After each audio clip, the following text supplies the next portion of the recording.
Thank you for clicking on the video. Today we're going to be going over tons of new VR games coming this month to all platforms, starting with Metro Awakening, which is easily one of the biggest games on today's list. And for those of you who pre-order the deluxe version on PSVR2 and Steam, you will get access 48 hours before everyone else, including MetaQuest owners, which I think is a little unfair, but I'll have some gameplay and my full review coming very soon. If you haven't seen my previous gameplay videos on Quest and PSVR2, Metro Awakening is shaping up to be an unmissable title for fans of the series and VR users in general. It features great graphics on all platforms, and MetaQuest 3 owners should be able to expect some enhancements, and from what I've played, the weapons and the atmosphere are already superb, and I can't wait to get my hands on the shotgun all over again. I'll leave a link to my previous hands-on videos in this video description, along with my affiliate links, so you can save 10% on all the games featured today in this video if pre-orders are available.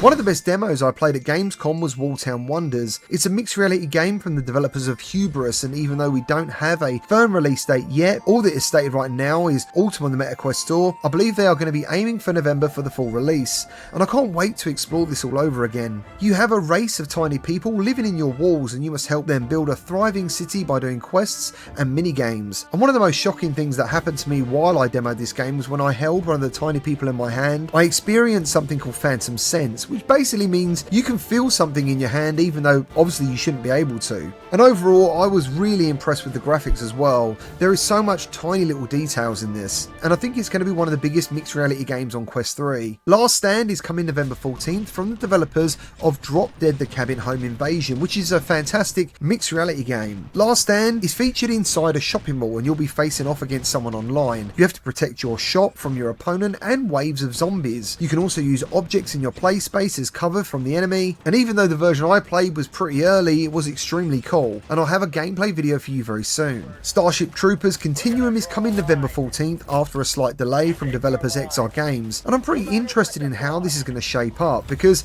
it actually sounds pretty cool and it's very cheap. Continuum is set 25 years after the first film and features single player campaign and 2 to 3 players online squad based gameplay. There's 20 plus weapons, upgrades, perks and customization, as well as boss battles.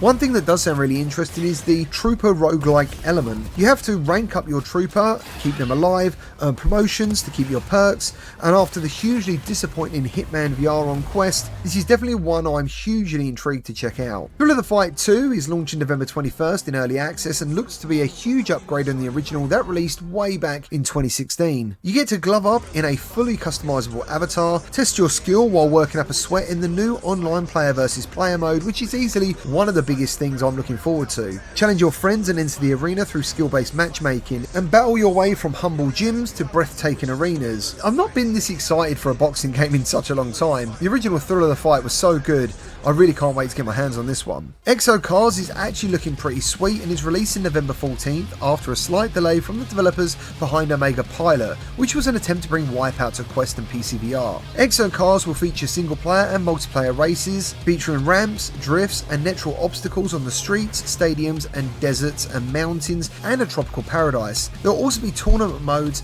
and car customization. The developers have already sent me a code, so you can expect a full review very soon. Gamertag is coming to PSVR2 on November 8th and is the most successful game of all time on MetaQuest, with crazy active numbers like 1 million daily active users, over 3 million monthly users, and 10 million lifetime players, which is massive for VR. The movement system is awesome, but I do worry about the damage this might do to people's PS5s since the PSVR2 is a wired headset, and this game is all about freedom and full-on movement. I've seen countless Quest 2 touch controllers smashed to pieces and some broken hands, but overall I think this is amazing news for PSVR2, and I'll definitely be jumping in as soon as it becomes available. By Grit Alone is an action horror shooter combining frantic combat with a harrowing sci-fi anthology story. It features a linear narrative campaign designed for constant tension, action and immersion, and is inspired by Dead Space, Resident Evil 4 and Bioshock. They also mention there is no loading screens, no inventory and unlimited ammo.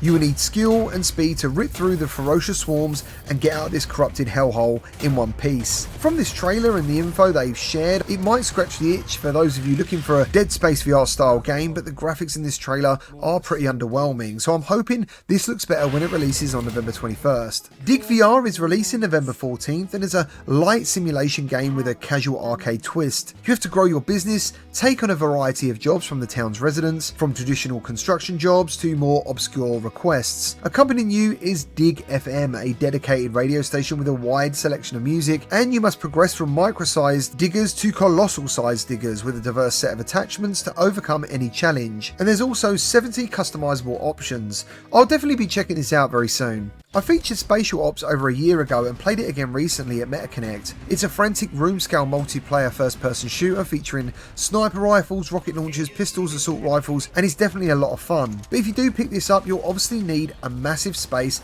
and people in person to play it with to get the best out of what this game has to offer. The developers, however, have now added a single-player campaign, which looks to be a mixed reality survival mode of sorts. But I believe the multiplayer is what makes this game unique. It's definitely a good time, but without having that large play space myself, I'm not sure whether I'll be able to make a review for it.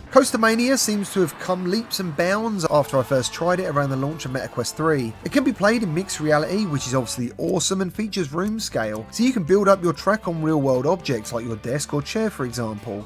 And now you can ride your coasters in first person in virtual reality. It sounds and looks like a lot of fun, and I'm very happy for the developer, who is now getting a full release on the store this month.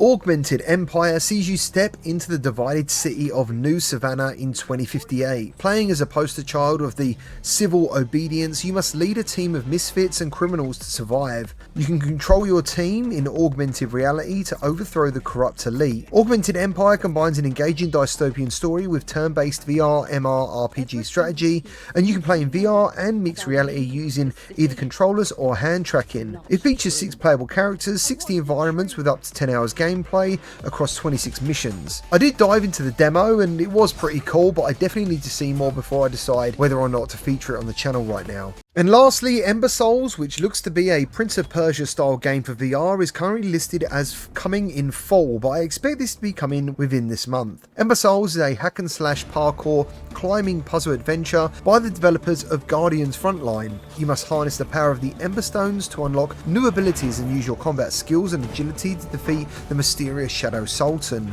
There's 20 different weapons available, diverse enemies with unique combat styles, environmental puzzles and traps, and time manipulation. I went hands-on at Gamescom in an early build and came away semi-impressed, but I'm definitely looking forward to trying it again very soon. As always, thank you ever so much for watching. Thank you to anyone who leaves a like and subscribes, and I look forward to reading your comments, and I'll see you on the next one.